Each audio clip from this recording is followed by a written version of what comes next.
Now that Terence Crawford has been stripped of his IBF strap, does this mean that his bout with Errol Spence is now confirmed at 154? We're going to talk about that in this video. We're going to talk about what's next for Bud Crawford and Errol Spence. But before we do that, make sure that you hit my like button and subscribe to the channel if you're not already subbed. And don't forget to comment after the video is done. Now, we all know yesterday the announcement was made that Terence Crawford was stripped of his IBF strap because he refused to fight Jaron Ennis, who was his mandatory challenger, right? He didn't want to fight Jaron Ennis, so they had to do what they had to do to move on with the strap at 147. But Bud Crawford still holds the WBC, the WBA, and the WBO strap along with the Ring Magazine, but the Ring Magazine is a strap that you can't lose. So he still holds 3 out of the 4 straps at 147. But with that being said, Bud Crawford has let everybody know that he's not willing to fight any of the big names at 147. We know that Jaron Ennis will probably be the biggest fight at 147. And then you got a Keith Thurman. And then the rest of the guys like a Cody Crowley or a Stanionis, they don't really have big names. You only got 2 big names to fight at 147, and that was Jaron Ennis and Keith Thurman. And Terence Crawford let it be known right off the rip, he wasn't fighting Jaron Ennis because Jaron Ennis, he has to do more. And he wasn't fighting Keith Thurman because he says that Keith Thurman didn't want to fight him when he was over at Top Rank. So he was never going to give neither one of them a shot, and he made that clear and let that be known right off the rip.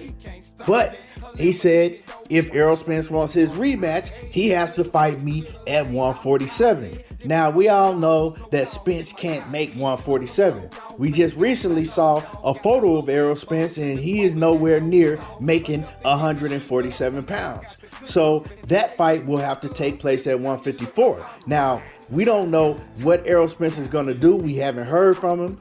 All we've heard is Derek James says that, they want to fight at 154. And Errol Spence, he's pretty much been silent. Terence Crawford, the last time that we heard anything from him on the Errol Spence fight, he was demanding the fight be at 147. But now we see that if they do fight, it can't be for undisputed at 147 because he don't got the IBF strap no more. So we pretty much know that Errol Spence is not going to agree to fight Terence Crawford at 147.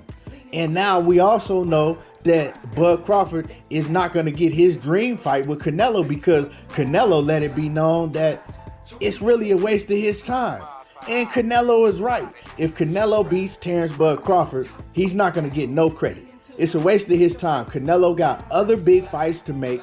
If David Benavidez beats Demetrius Andrade, I believe that that's the biggest fight in boxing, right? You got all of the Mexican fan base coming together to see their 2 biggest name fighters get in the ring with each other in a fight that people have been asking for years. So that is a much bigger fight for Canelo, and Canelo will get much more credit for stepping in the ring with David Benavidez than he will with Terence Crawford that will have to move up 3 weight divisions to face Canelo. So it's a waste of time for Canelo.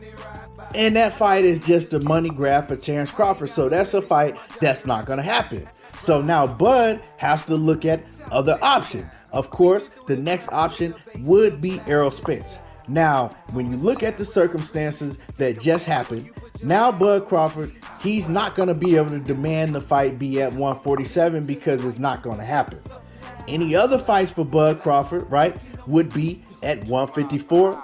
Errol Spence is probably the biggest name that he could fight at 154 in a rematch. Although I don't believe that the rematch is going to do nowhere near the numbers that the first fight did because a lot of people don't want to pay for it. A lot of people believe that, Errol Spence is not coming out. He's not trying to do anything to promote himself, to promote the fight. He's not making no excuses. He's been quiet. So with that being said, a lot of Errol Spence so-called fans, they done switched up on Spence. They don't believe in Spence, you know. A lot of people feel that Errol Spence, you know, he's not showing any love to his fans. At least he can come out and he can say something to his fans. At least he can come out and thank his fans for, you know, paying to see him fight. Tell his fans that, you know what, I'm going to come back. I'm going to be better. I'm working. I'm doing this and that, and I'm ready for the rematch. But he hasn't said any of that. So a lot of fans, they getting pissed off at Errol Spence. Not myself. I'm saying what a lot of fans are saying, you know, throughout social media and things like that. A lot of these fans, they looking like that they switching up on Errol Spence. And we know that's how fickle fans do. They gonna ride with whoever the winner is. You know, we've seen it with every sport. They ain't real fans. They just ride the coattail of whoever they think is the better fighter. But from Errol Spence, the last time we heard from him, we know that he wants his get back. And we know that because he put in a petition for the rematch, right? Now, as far as Terence Crawford, he said that he wasn't going to fight Jermell Charlo. Now, I believe that Jermell Charlo could possibly be a bigger fight than him and Errol Spence because that's a fight that the fans haven't seen. That's a fight that's also been building up for years. But Bud Crawford says that he was no longer interested in fighting Jermell Charlo. He said he's not fighting Jermell Charlo. So unless he goes back on his word, there's no other fight that's going to make him big money like he wants to make but Errol Spence at 154. So if Errol Spence wants to fight still and Bud Crawford wants a big money fight, it pretty much confirms that this fight is now taking place at 154, right? We've been wanting answers for a long time, but him getting stripped of the IBF championship belt, it pretty much confirms it. I mean, ask yourself, who else is Bud Crawford going to be able to fight to make any money like he wants to make, right? The main two excuses that Bud Crawford was making on why he didn't want to defend his IBF strap against his mandatory Jaron Ennis was that Jaron Ennis wasn't a big enough money fight and Jaron Ennis had to do more to make it a bigger fight. And, you know, that was the excuses that he was making. So we all know that Bud Crawford is looking for a fight that's going to make him the most money that he can walk away with, right? That was the whole thing with the Errol Spence fight. He was standing on, I need 50-50. The fight ain't gonna happen unless I get 50-50. And what happened? The fight didn't happen until Errol Spence agreed to give him 50-50. So he stood on this shit and he got what he wanted. So I mean, you know, I can't knock him for that. Although at that point in time, he didn't deserve 50-50, but the fight happened. So I'm a fight fan. I'm glad that the fight happened.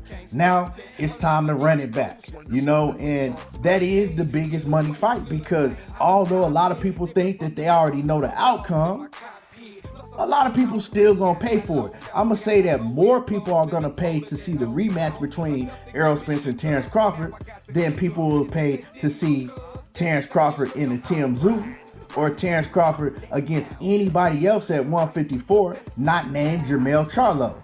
So this is the fight that's gonna happen. It's probably gonna happen on Amazon Prime because we hearing all the rumors that PBC, they pretty much already got a done deal with Amazon Prime. And I don't know when it's gonna happen, but right now the rematch happening sometime in 2024. The longer it takes to happen, the more you gotta favor Terence Crawford. I mean, of course you gotta favor Terence Crawford either way because he won the first fight, you know, and he dominated the first fight. It wasn't close, so you gotta favor him. But I'm saying this, right? The longer it takes to happen, the more you gotta favor Terence Crawford because Errol Spence cannot afford to have another long layoff. He just can't. Now let me clarify this for a bunch of you crybabies. I'm saying you have to favor Terence Crawford, right? That's my opinion. I'm not saying that I'm going for Terence Crawford because if the fight gets made, y'all know who I'm going to ride with. I'm riding with Errol Spence. But I'm not going to be a dummy and lie to y'all and say that I'll favor Errol Spence or I'll go to a betting line and put my money on Errol Spence. To me, that would just be ignorant to do that because we saw the first fight. So Errol Spence has to prove that he could beat Terence Crawford. And that's just being real. Anyway, y'all let me know how y'all feel about all this. Drop a comment in the comment section. Make sure that you hit my like button. Subscribe to the channel if you're not already subbed. And y'all already know how I do. There you go, talking that boxing again. And I'm gone. You put your ass on them seats. Right.